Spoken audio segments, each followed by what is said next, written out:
Do you feel that you are constantly reinventing the wheel? I guess that in the world that we live in, change is very present all the time. There is no such thing as learning something once and then be done forever because things continue to change. And as the world is changing a lot, we can potentially go into panic mode because there's so many changes all the time. It's going fast. And that's why I thought, maybe a change at work series would be beneficial. So I did mention in some previous blogs, I do a success audit with the corporations that I work with and the organizations. And there's a section on my audit that is dedicated to change because people don't like change. And it happens anyway. So we need to do something about this. So it's a 3-part series. In the first part, we're going to see why people don't like change.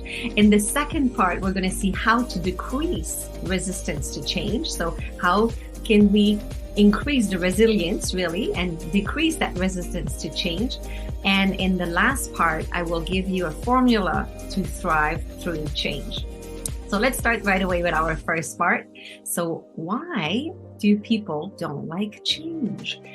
So I will start with talking about metaprograms. The metaprograms are our internal drivers. So they are a series of different personality traits that build who we are. There's over 66 metaprogram. Shelley Rose Charvet is the queen of metaprogram worldwide. My Bible is Words That Change Minds. I use this book all the time in the work that I do with corporations as well. I work with about 16 different metaprograms. So the criteria, the time, the fact if a person is big picture or detail oriented. So there's many different kind of metaprograms.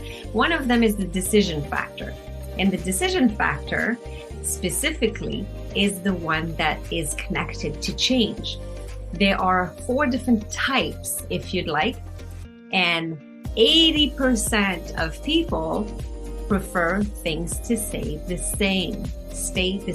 So there's about a 5% of people that are saying, no, I don't like any change at all. I like everything to stay the same all the time forever. So that's a 5% of people. Now there's some people who their metaprogram for decision factor is sameness with exception.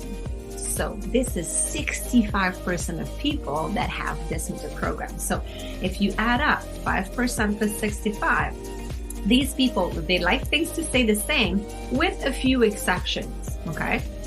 Then we've got 20% of people who like differences. They're like, oh yeah, bring it on. I want big changes. I'm open and willing, and I'm going to do everything that is different. I thrive with that. So these are the creators. These are the people that like change, and then they bring on the new things all the time.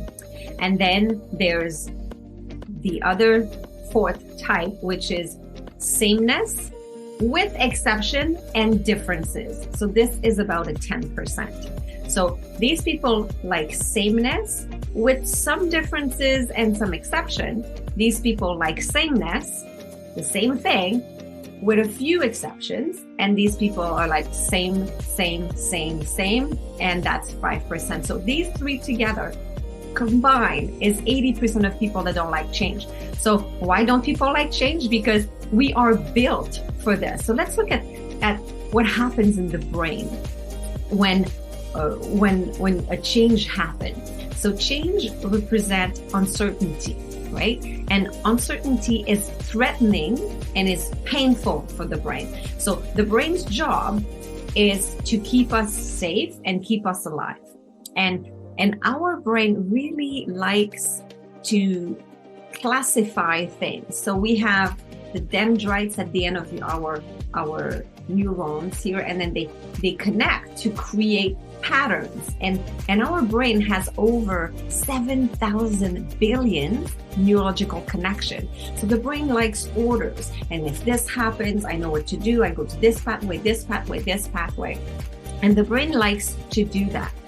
And when there's change, then we're resisting to it because there's part of the brain that says, what's going on? There's a change. I'm not liking that. That's the amygdala. So your amygdala gets into panic mode, and it sends you to fear, to flight, to fight. So either or, you either get out of there or you either respond. And the key word here to know is that we are not liking it. We are in panic mode. The panic button is engaged, and our brain does not like this. It creates a painful experience. And there were studies that measured the type of pain stimuli that change would bring into the brain. It would be the same as if somebody had been punched in the face or broke a bone. So it is actually as painful as physical pain.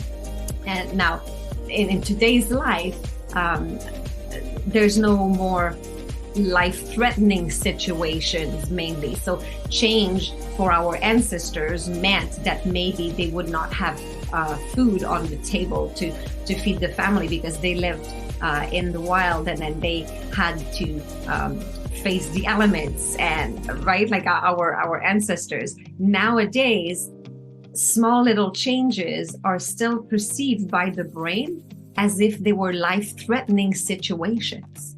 So that is very exciting, very interesting to know. So this is why we don't like change. We are hardwired to keep things the same. 80% of people like sameness as their primary, and some of them like a little bit of change. Some people like with some exceptions, but most people are hardwired to resist change. So that is why our brain actually wants things to stay the same. So next week, we'll talk about, in the second part of the Change at Work series, we'll talk about how to decrease resistance to change. I will see you there.